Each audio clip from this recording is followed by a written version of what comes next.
하나님의 말씀을 함께 받도록 하겠습니다. 히브리서 오늘 본문이 좀 길어요. 히브리서 5장 8절부터 6장 8절까지의 말씀입니다. 히브리서 5장 8절부터 6장 8절까지요. 길기 때문에 우리 교독하겠습니다. 8절을 제가 읽겠습니다. 그가 아들이시면서도 받으신 고난으로 순종함을 배워서 저를 입으셨으며 그에게 순종하는 모든 자에게 영원한 구원의 근원이 되시고 하나님께 멜기세덱의 반차를 따른 대제사장이라 칭하심을 받으셨느니라. 멜기세덱의 권한에는 우리가 할 말이 많으나 너희가 듣는 것이 많음으로 설명하기 어려워.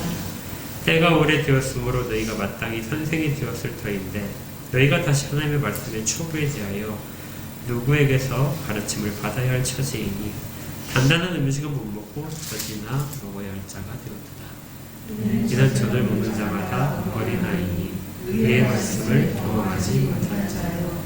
단단한 음식은 장성한 자의 것이니 그들은 지각을 사용함으로 연단을 받아 선악을 분별하는 자들이니라. 그러므로 우리가 그리스도의 도의 초보를 버리고 주문의 이시를 회개함과 하나님께 대한 신앙과 세례들과 안수와 죽은 자의 부활과 영원한 심판에 관한 교훈의 터를 다시 닦지 말고 완전한 대로 나아갈지니라. 하나님께서 허락하시면 우리가 이것을 하리라.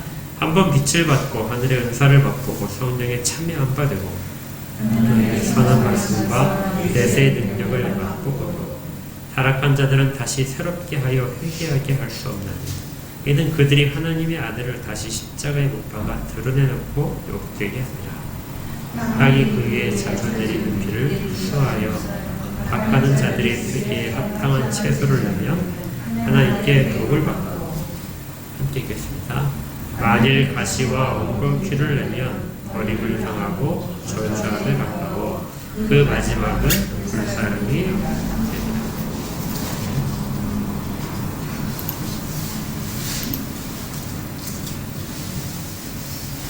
우리가 지금 대제사장 예수 그리스도라는 그런 제목으로 해서 계속해서 말씀을 나눴습니다.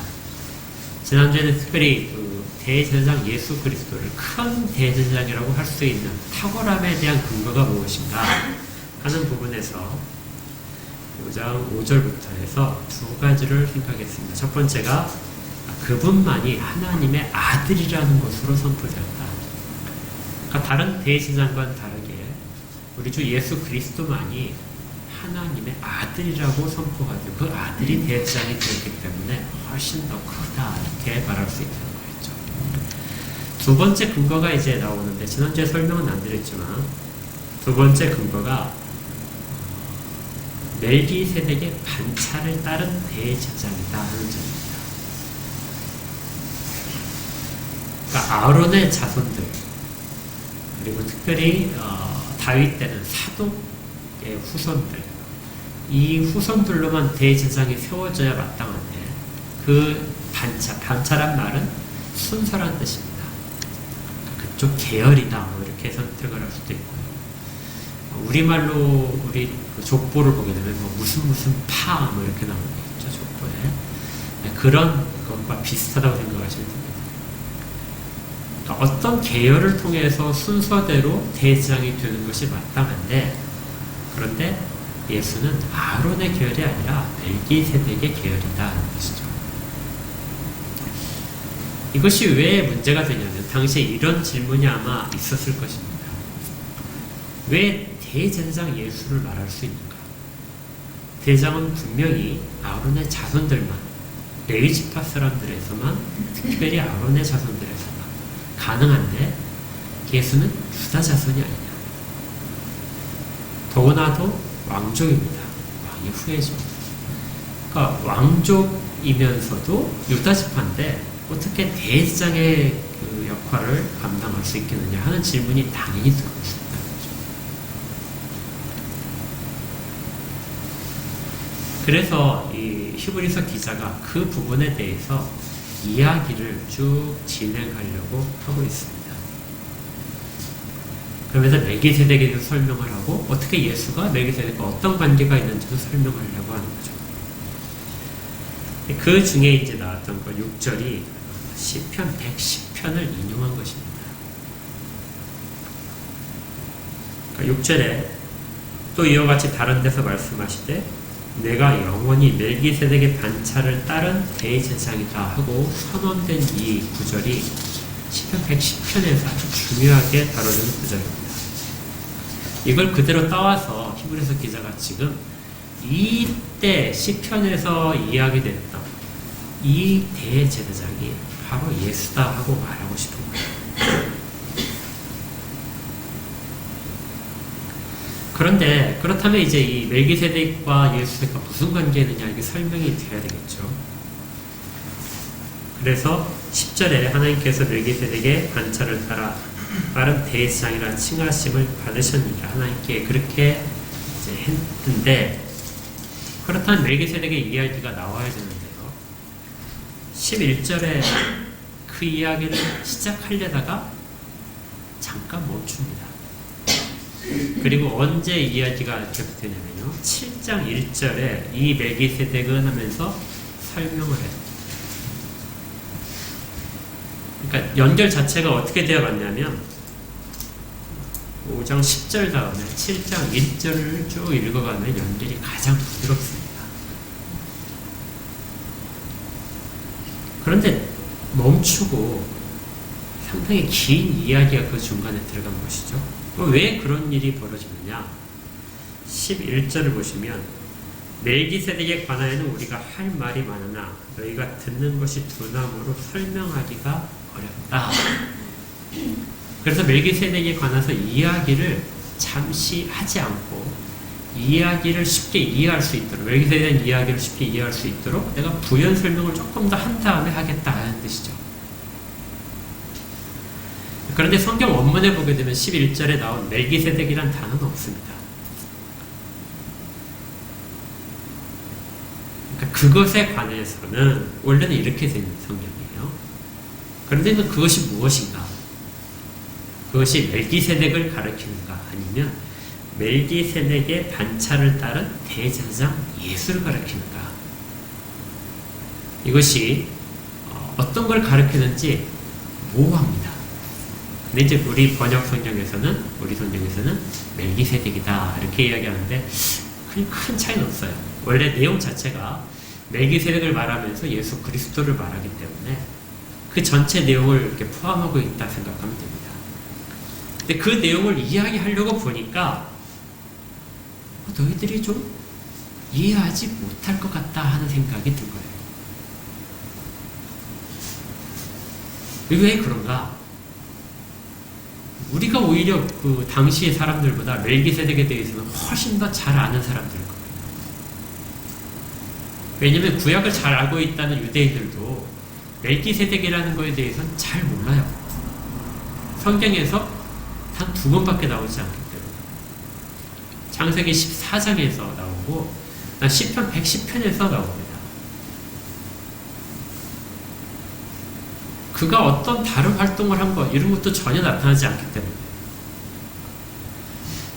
그래서 정말 정통하게 구약을 잘 알고 있다 하는 유대인들도 그 낯설었을 수 있습니다. 멜기세덱이 누구지? 어디서 들어본 것 같은데 뭐 이렇게 된 사람도 있었을 거예요. 그러니까 이렇게 낯선 것을 설명하기 위해서 한참을 설명해야 되니까 너희들은 지식이 얕다 하고 그렇게 이야기하는 것처럼 들릴 수도 있습니다. 거기 뒤에 있는 단어가 듣는 것이 둔하다 하는 것이 너희들이 좀 똑똑하지 않구나, 영리하지 않구나 하는 것처럼 이해될 수 있기 때문에 지식이 얕다 뭐 이렇게도 이해될 수 있기도 합니다. 그런데 그렇게 보기에는 뒤에 있는 내용들이 조금 더 심각합니다. 만약에 그렇다면 더 설명을 해야 되겠죠. 자세히 설명한 것으로 바로 들어가서 내가 그럼 차근차근 설명해 줄게 하면서 7장 1절부터 쭉 나오는 내용이 나오면 자연스럽습니다. 그렇다면 여기서 너희들에게 내가 그 내용을 설명하고 싶은데 너희들이 다 받아들일 수 없는 부분이 있어서 내가 설명하기가 어렵다 하는 내용은 지식이 아니라 다른 내용입니다. 과연 무엇이 어려우실까요?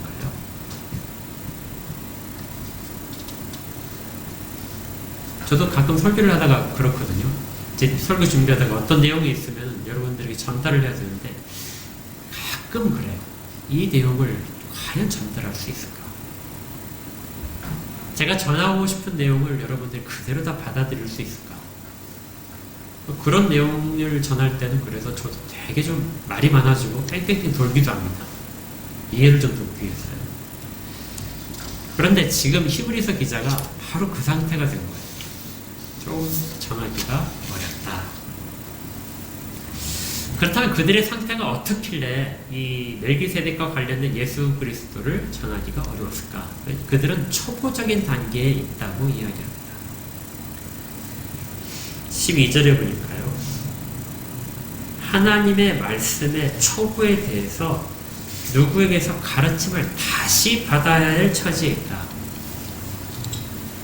그러니까 여기에서 이제 쭉 이야기된 것이 너희가 듣는 것이 둔하다 하는 그 내용과 그 다음에 너희들이 다시 하나님의 말씀을 받아들일 하나님의 말씀의 초보에 대해서 다시 가르침을 받아야 될 상태다 하는 것과 그 다음에 끝에 나오는 젖 먹는 자, 젖을 먹는 자라는 말과 의의 말씀을 경험하지 못했다는 말 다 상통하는 말입니다. 그러나 조금 더 분명히 나오는 것이 6장 1절에 있어요. 너희들이 다 초보다. 젖만 먹는 어린아이다. 그렇게 하면서 그것이 과연 어떤 상태인가 하는 설명이 6장 1절에 나오는데요. 그러므로 우리가 그리스도의 도의 초보를 버리고 죽은 행실을 회개함과 하나님께 대한 신앙과 세례들과 안수와 죽은 자의 부활과 영원한 심판에 관한 교훈의 터를 다시 닦지 말고 그리스도의 초보를 버린다는 이 부분하고 그리스도의 초보에 대한 내용과 죽은 행실을 회개하는 것, 하나님께 대한 신앙, 세례들, 안수, 죽은 자의 부활과 영원한 심판에 대한 교훈들이 그리스도의 도의 초보라는 것입니다. 이런 것들을 너희가 다시 가르침을 받아야 될 상황이다 하는 거예요. 사실 이 내용들은 우리가 매우 익숙한 내용들이죠. 이거 모르는 분들 거의 없죠. 우리가 매번 설교 때도 그렇게 하고 하는 내용이기 때문에 죽은 행실이라고 하는 것은 생명이 없는 삶을 말합니다. 그래서 그런 삶으로부터 우리가 떠나왔다 하는 것들을 이야기하고요. 예수 없이 살아온 시간들에 대한 것들을 우리가 깨달은 걸 말합니다. 그리고 이런 것들을 깨달으면 회개를 해야 되겠죠. 그래서 죽은 행실을 회개하라는 것. 하나님에 대한 신앙, 하나님이 우리를 지으셨고 지금도 섭리하고 계신다는 신앙들. 그 다음에 세례들. 그렇게 우리의 믿음의 고백을 듣고 나서 이 사람이 교회 일원으로 선언되는 것들. 안수라고 하는 것은 어떻게 보게 되면 성령 체험일 수도 있습니다. 어떤 직분을 가지는 것일 수도 있지만 성령이 임하신 것들을 안수라고 표현을 했을 수도 있어요. 그리고 심판과 영원한 심판과 부활에 대한 교훈들도 다 받는 것이 그리스도의 도의 초보인 것이죠. 그렇다면 애석하게도 우리가 지금 계속해서 성경 공부를 하고 그 다음에 설교를 듣고 하는 모든 내용들은 사실은 다 초보적인 내용들입니다. 다 여기에 포함되어 있을까요? 그런데 이것을 벗어나라는 것이죠. 그것을 다시 닦지 말고 다음 단계로 나가야 된다. 그걸 나가지 못하고 있는 상황이 바로 듣는 것이 둔한 상태. 다시 초보에 대해서 가르침을 받아야 될 상태. 젖을 먹는 상태라고 하는 것입니다. 여기 지금 말했던 1절과 2절에 나왔던 것들은 우리가 정말 기본으로 알아야 될 것들이다 하는 것들이에요. 근데 우리가 다 알고 있지 않습니까? 죄를 지으면 회개하는 것들, 뭐 뒤로 가서 부활하는 것들, 영원한 심판이 있다는 것을 우리가 다 알고 있어요.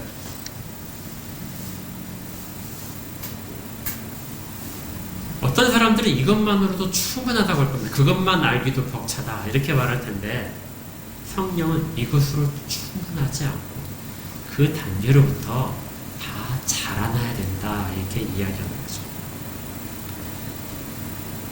근데 이 초보라고 하는 것이 그러면은 어느 정도까지냐, 이런 궁금증이 들 수 있어요. 어떤 사람들은 지식적으로는 아는 것 같다. 지식적으로 막 여러 번 들으니까 머릿속에서 새겨지는 거죠. 그렇게 익숙해진 것들이 초보적인 상태다. 거기에 대해서 참다운 의미를 모르는 것이다 이렇게 말을 할 수 있겠지만, 근데 히브리서 기자는 그걸 이야기하고 있는 것지는 않습니다. 왜냐하면 4절을 한번 보세요.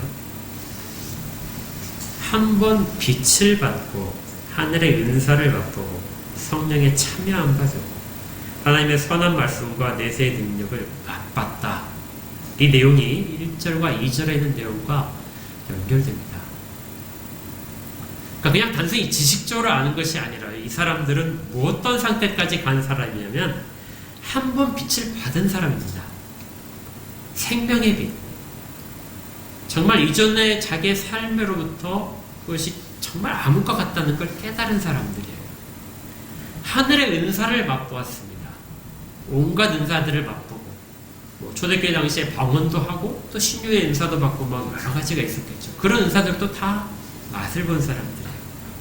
성령에 참여한 바 됐다. 강한 성령의 체험도 있는 사람들입니다. 하나님의 선한 말씀과 내세의 능력들도 다 맛보았다는 거예요. 여기서 맛보았다는 단어는 그냥 우리가 그 음식을 하고 나서 간 보기 위해서 한참 이렇게 먹는 것, 이것이 맛보는 거라고 생각을 하는데요. 성경적인 의미는 그렇지 않습니다. 이 맛본다는 단어는 그냥 먹는 거예요. 앞에서 한 거 보시면 2장으로 한번 더 보시면 히브리서 2장을 가시면 히브리서 2장 9절에 주님께서 하신 일들을 이렇게 이야기하거든요. 뒷부분에 보니까 하나님의 은혜로 말미암아 2장 9절입니다. 모든 사람을 위하여 죽음을 맛보려 하십니다.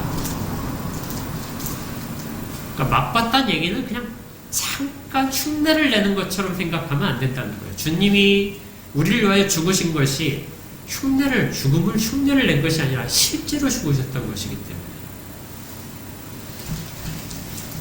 그래서 6장에서 초보에 있는 사람들, 아직까지 젖먹이로 있는 사람들의 신앙을 보게 되면 그들이 그냥 단순히 가장 기초에 있는 사람이 아니라 우리가 보통 이야기, 저 사람 믿음 좋다, 많은 체험을 했다는 그런 사람들의 체험들까지 포함하는 상태라는 거예요. 실제 우리는 거기까지 다 가지 못한 것 같은데, 그렇게 다 경험한 사람들에 대해서 너희가 아직도 초보다 하는 거예요. 듣는데 둔하다 하는 것입니다.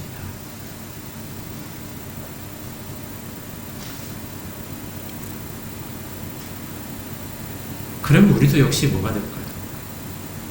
여전히 젖을 먹는 아이고 여전히 듣는데 둔한 사람들이다, 이렇게 하면 자괴심이 들겠죠. 지금까지 내가 수십 년을 신앙생활을 했는데 그게 과연 뭔가. 더구나 더 심각한 것은 여기 나오는 구절이요, 6절을 보시면 이렇게 됩니다. 그렇게 맛보고도 뭐 할 수 있다고요? 타락할 수 있다. 그렇게 해서 타락한 자들은 이렇게 됩니다. 다시 새롭게 하여 회개할 수 없나니. 그렇게 맛보고도 타락해서 그리스도로부터 벗어난 자들에게서는 다시 새롭게 해서 회개하게 만들 수가 없다 하는 것이죠. 그러니까 히브리서가 좀 묘한 것이요. 지금 멜기세덱에 관하여, 멜기세덱의 반차를 따른 예수 그리스도에 대하여 설명을 하다 보니까 잘 이해하지 못할 것 같아서 부연 설명을 시작을 한 것이거든요. 그런데 정작 당시에는 그렇게 해서 이해가 됐겠지만 지금 시대에서는 이 부연 설명이 더 어려운 내용으로 남아있게 됩니다. 오히려 멜기세덱에 대해서는 사람들이 잘 이해할 수 있어요. 쉽게 이해하는데 부연 설명을 하려고 쉽게 하려고 했던 이 말들이 현대 기독교에서는 아주 어려운 그런 말씀으로 남아있게 됐어요.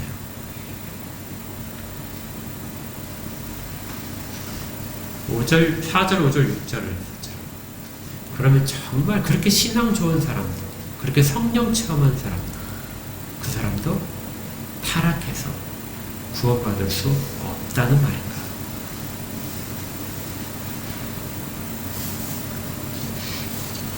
만약에 그렇다면 그것보다 신앙 체험이 적은 우리들도, 말씀에 대한 깊이도 별로 없는 사람들, 우리 같은 사람들은 그러면 아무도 한번 타락해버리면 더 구원받지 못하겠지 않습니까? 그래서 이 내용은 매우 심각한 내용이 되고 히브리서를 사람들이 잘 읽지 않는, 그리고 설교하지 않는 그런 원인이 되기도 했습니다. 여러분들은 어떻게 생각하시나요? 타락을 하고 나면 다시 회개를 하게 할 수 없다.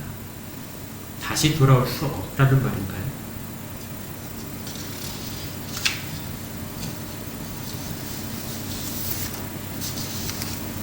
한 번 회개하고 그렇게 해서 돌아섰는데 다시 타락을 하게 되면 정말 돌아올 수 없을까요? 정말 회개할 수 없을까요? 그래서 사람들이 여기에 대해서 굉장히 고민을 한 끝에 내린 그런 결론들이 있습니다. 아주 좀 다른 결론들인데요. 첫 번째, 이렇게 생각하는 사람들이 있어요. 이걸 그대로 받아들여서 신앙생활을 열심히 잘하다가 타락할 수 있다. 타락한다는 말은 죄를 범한다는 말이고요. 그 다음에 바른 길을 가다가 벗어나는 것을 말합니다. 그런 사람들은 구원받지 못한다 하고 여기 있는 말씀에 근거해서 그렇게 결론을 내린 사람들이 있습니다. 그렇다면 문제가 되는 것이 있어요. 충분히 그러면 모든 사람들에게 적용을 하게 되면 어느 누구가 구원받을 수 있겠습니까? 우리가 예수를 믿으면서 죄를 범하지 않는 사람이 있나요? 바른 길을 가야 되는데 바른 길에서 벗어난 적이 없는 사람들이 어떤 한 사람이라도 있나요? 모두가 다 그런 것을 경험하고 있는데 그렇다면 우리가 회개가 하는 것들이 다 무효한 것인가? 하다못해 베드로 생각을 해보십시다. 베드로는 제자죠. 어느 누구보다도 신앙심이 좋았습니다. 그런데 그가 예수를 부인을 했어요. 주님이 잡히시는 날 밤에 그 3번이나 주님을 부인했습니다. 그냥 부인만 했나요? 저주까지 했습니다. 그렇다면 그는 타락한 것이죠. 그렇다면 베드로에게는 다시 돌아올 수 있는 기회가 주어지지 않았나요? 베드로는 돌아왔습니다. 주님이 찾아가셔서 그를 다시금 사도로서 이 모든 힘들을 다시 공급하셨어요. 그러니 한 번 타락했다고 해서 완전히 구원의 길로부터 벗어날 수 있다. 이렇게 생각하는 것은 옳지 않습니다. 그래서 이제 어떤 사람들은 그렇게 생각해요. 왜 타락했다는 것은 일반적인 죄를 범하는 것이 아니라 정말 심각한 죄, 배도다. 완전히 그리스도를 적대시하는 것이다.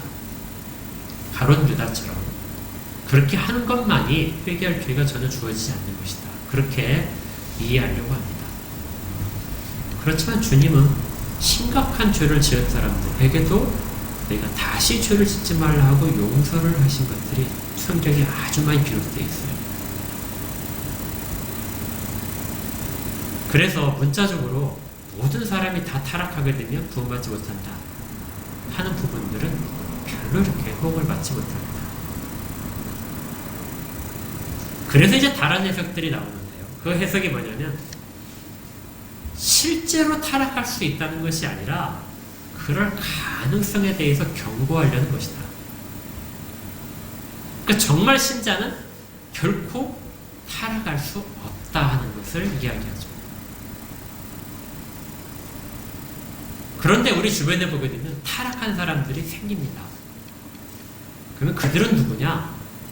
그들은 그리스도인이 될 뻔한 사람이다. 이게 중요해요. 어떤 사람이라고요? 그리스도인이 될 뻔한 사람이다. 이걸 다른 말로 여러분들 이제 많이 들으셨을 표면적인 그리스도인이다. 요즘 쓰는 말로는 유사 그리스도입니다. 그러니까 그는 세례도 받고 어떤 직분도 받고 강한 성령의 체험도 했습니다. 온갖 은사들을 다 경험을 했어요.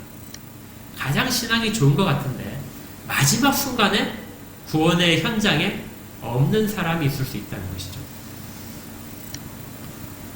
그런 사람들을 유사 그리스도이다 이렇게 말합니다. 정말 신실한 하나님이 선택하신 자라면, 정말 그리스도인이라면 그의 구원은 흔들리지 않는다.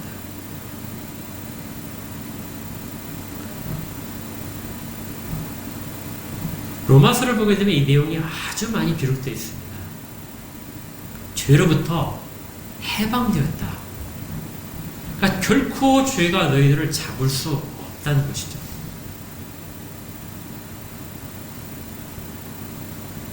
그래서 많은 교회들이 요즘 정통적인 신학을 하는 그런 분들에게는 이 부분을 그렇게 이해를 합니다. 유사 그리스도인이 아니라면 구원은 결코 철회되지 않는다. 그런데 이제 계속 의문점이 나오죠. 타락했다는데요. 그럼 타락을 해도 하나님이 계속 구원을 이끌어 가시는 것이 로마서의 바울의 가르침에 따라서 그것이 맞는다면, 그러면 우리를 돌아보게 되는 거예요. 우리의 구원도 흔들리지 않을 것일까? 우리가 혹시 지금 상태를 보니까 유사 그리스도인이 아닐까? 모든 사람들이 다 이런 두려움을 갖게 됩니다. 신앙생활을 아무리 열심히 하더라도 유사 그리스도인이 그런 일을 할 수 있거든요. 그들이 그것들을 거치려 하는 것이 아니라 실제적으로 열심을 내서 하고 있는데도 불구하고. 그래서 이 4절에서부터 6절까지는 아주 심각한 문제들을 사람들 가운데 던져주고 있습니다. 그리고 이 말씀을 읽을 때마다 두려움이 있죠. 나는 유사 그리스도인이니까. 나는 정말 그리스도인이니까. 근데 히브리서 기자는 이 문제로 고민을 하라고 던져준 것이 아닙니다. 전혀 그렇지 않고 후대에서 이 구절에 대해서 생각을 하다 보니까 그런 일들을 설명하기 위해서 아주 고민을 했던 흔적들이 남은 것이죠. 히브리서 1장은 정말 이야기하고 싶었던 거 뭘까요? 이전에 우리가 어떤 경험을 했다 할지라도 우리의 신앙은 그것에 좌우되지 않는다는 것입니다. 우리가 어떤 정말 신비한 체험을 했고 지금도 많은 은사들을 가지고 있고 그리고 말씀에 대해서 정통하고 이러한 것들이 우리의 구원의 근거가 되지 못한다는 거예요.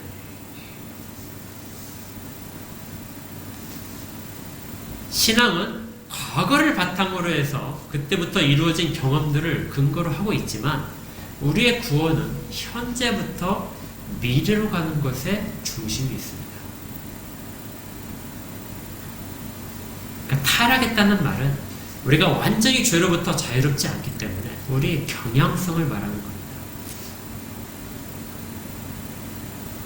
우리가 이전보다 하나님의 길에서 벗어나 있지 않은 정도가 더 많아집니다.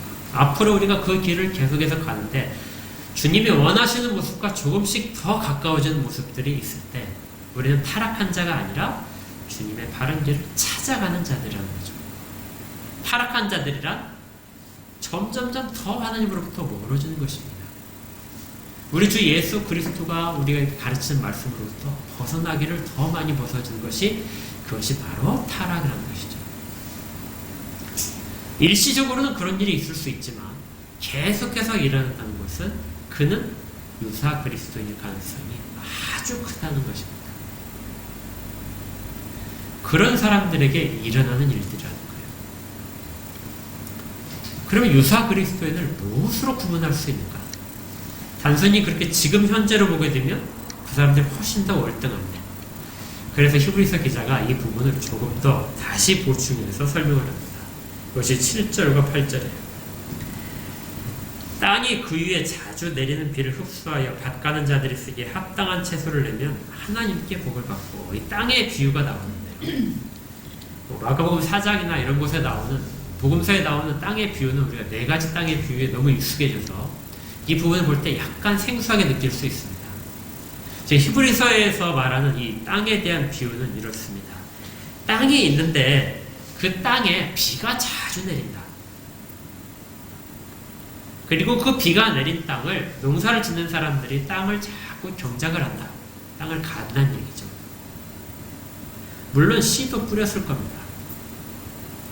그런데 그 땅이, 그러면 이제 열매를, 싹을 맺는데 그 땅이 당연히 내야 될 것은 농부들이 뿌린 씨에 따른 채소를 내야 됩니다. 그것이 농부들에게 유익한 것이 되겠죠. 밭 가는 자들이 쓰기에 합당한 채소를 내야 되는데, 그런데 그렇지 않은 땅들이 있다는 것입니다. 여기에 비라고 하는 것은 하나님이 주시는 은혜들을 말해요. 그러니까 말씀에 빛을 조명시켜 주는 거, 그 다음에 성령 체험을 하게 되는 거, 그 다음에 모든 신비한 것들에 대한 것들을 경험하고 말씀에 대해서 내세에 대한 확신을 주는 것까지 다 뭐에 해당하냐면 비처럼 내리는 은혜라는 것입니다. 그리고 땅을 밭을 가는 자들이 뿌린 씨는 그 결과를 얻어내기 위한 목적이 있는 것이죠. 그런데 정작 채소가 나와야 되는데 뭐가 나온다고요? 가시와 엉겅퀴가 나오면 이런 것입니다. 그러니까 밭을 가는 자, 농부들이 정말로 거두고 싶은 것은, 그리고 그 비를 내려준, 그 은혜를 주신 것은 정말 채소를 내라는 것이었는데, 그 채소의 씨는 간데없고 땅에 그 안에 숨어있던 가시와 엉겅퀴가 나서 그 모든 농사를 헛되게 만드는 것들, 이것이 바로 타락이라는 것이죠. 그럴 경우에는 다시 회개할 수는 없다. 그들은 어떻게 된다고요? 다 불멸해질 것이다. 불을 낼 수밖에 없는 것, 그 땅은 아주 심각하게 오염되기 때문에 그렇습니다. 뿌리지 않은 씨들이 가득, 가시와 엉겅퀴의 종자들이 가득 담겨있는 것이고, 오히려 좋은 채소의 씨앗을 뿌렸는데 채소의 씨앗은 그들에게 다 가려서 자라지 못하는 것이죠. 그 땅은 결국 갈아엎어서 다시 태워버려야 됩니다. 땅 깊이까지 다 불길이 가서 완전히 사라져야만 그 모든 것들이 정결케 되는 것이죠. 그 땅은 하나님이 쓰시기에 합당하지 않은 땅이라는 것입니다. 그렇다면 그 채소들은 뭘까요? 그 채소들을 쭉 길러내는 것, 그 땅이 그 채소들을 길러내는 것이 바로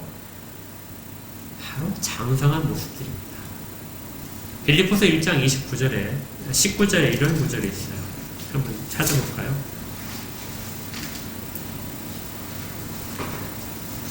빌립보서 29절입니다. 신약성경 319쪽에 있습니다. 찾으셨으면 같이 읽을까요? 빌립보서 1장 29절 시작. 그리스도를 위하여 너희에게 은혜를 주신 것은 다만 그를 믿을 뿐 아니라 또한 그를 위하여 고난도 받게 하려 하심이라. 아멘. 은혜를 주신 것은 무엇을 위하여 주셨다고요? 그리스도를 위하여 주셨습니다. 그러니까 우리가 은혜를 받을 때 이 은혜를 받는 내가 뭔가 받을 만한 것이 있어서 받았겠지, 나는 하나님 앞에서 정말 특별한 자겠지 하고 그렇게 생각하면서 은혜를 받는 것이 아니라, 은혜는 무엇을 위해서 주어진다고요? 그리스도를 위해서 주어집니다. 그러니까 하나님이 땅에다가 하나가 비를 내리시는 것이 무엇이에요? 그 가운데 쓰일 만한 채소를 거두기 위한 것입니다. 그 쓰일 만한 채소가 바로 그리스도를 위하는 모든 삶의 행동들이에요. 그것이 나타나기를 원하시는 것이죠. 그런데 그것이 나타나지 않고 은혜를 많이 부어주시지만 가시와 엉겅퀴는 자기의 유익을 구하는 행동들입니다. 그러니까 악한 사람들은, 타락한 사람들은 모든 은혜들을 다 어디로 가져가냐면 자기의 유익으로 가져가서 변화시킨다는 거예요. 이것이 나온다면 그는 불살라질 수밖에 없는 자입니다. 그들이 바로 유사 그리스도인이다.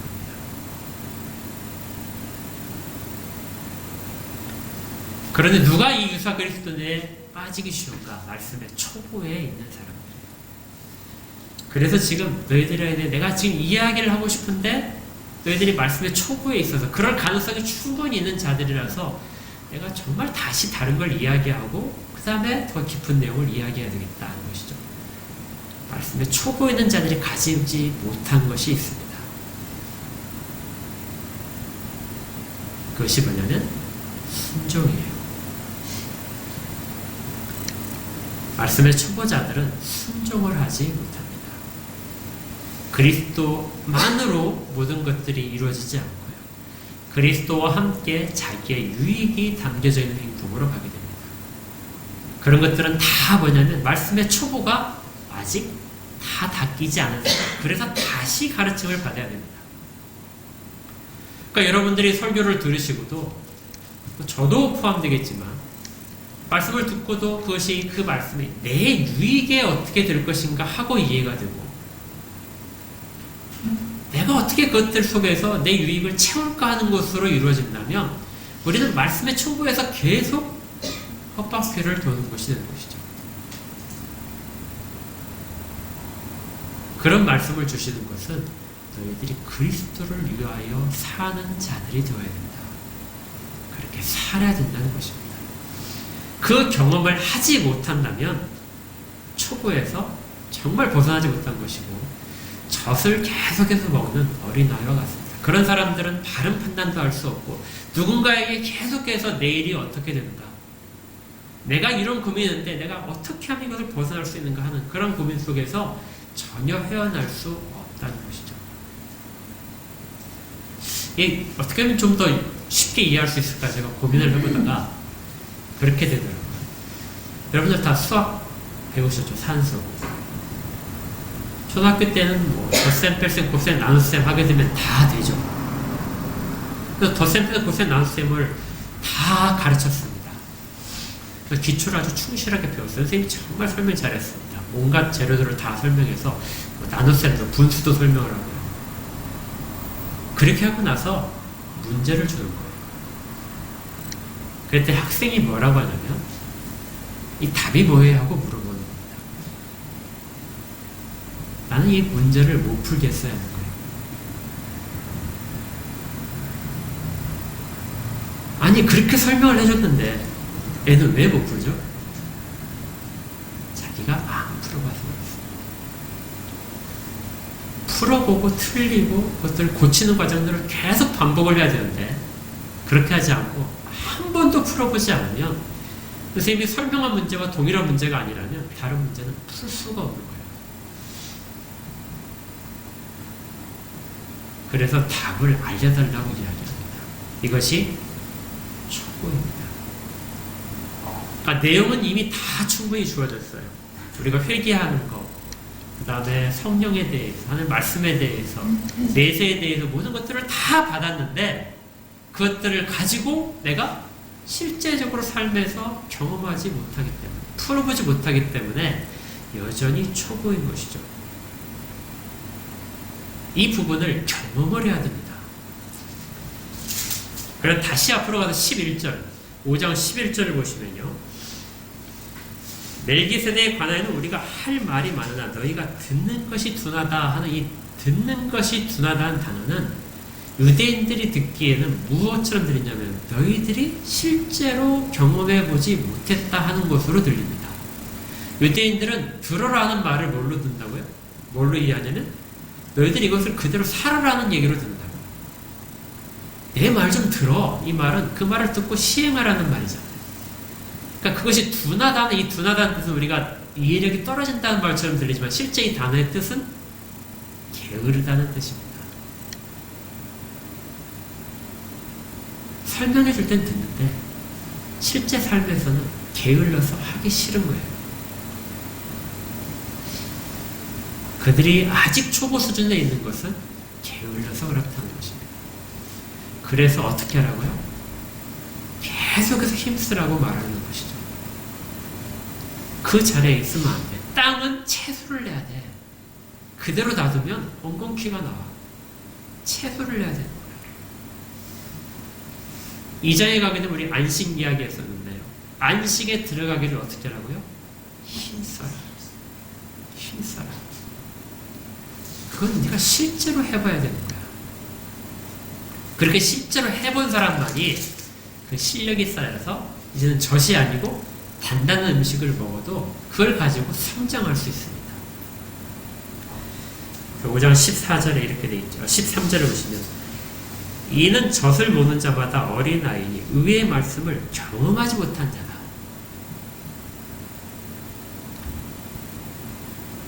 단단한 음식은 장성한 자의 것이니 그들은 지각을 사용함으로 연단을 받아 훈련을 받는다는 뜻입니다.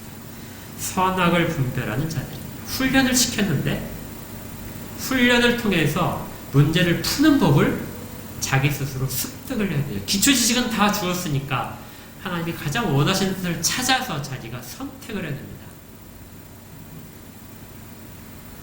뭘 사용해서요? 지각을 사용해서. 그렇게 해야 비로소 선악을 분별할 수 있게 된다는 것이죠. 그러므로 우리는 매 순간 삶의 현장에서 이 작업들을 해야 됩니다. 말씀을 들은 대로 내가 어떻게 하면 그리스도로 채워줄 수 있을까? 어떻게 하면 그리스도 안에서 더 충만해질까? 어떻게 하면 우리 주님의 말씀 안에서 그 길을 따라서 갈 수 있을까? 어떤 선택을 해야 될 순간에 주님이 내게 가르쳐주신 부분은 무엇이어야 될까? 하고 생각하고 그 길을 선택을 하고 경험을 하는 것입니다. 그것이 뭐가 돼요? 실력이 되고 우리 몸에 피와 살이 되어서 우리가 장성하게 되는 것입니다. 그런데 이 장성했다는 이 단어가 무엇과 또 연관이 되냐면요. 5장 9절에 보니까 온전하게 되었다는 단어와 연관이 됩니다. 실제적으로 그 단어가 똑같은데 형용사, 명사, 동사 이 차이만 있어요. 그냥 표시를 내보십시오. 5장 9절에 온전하게 되었다.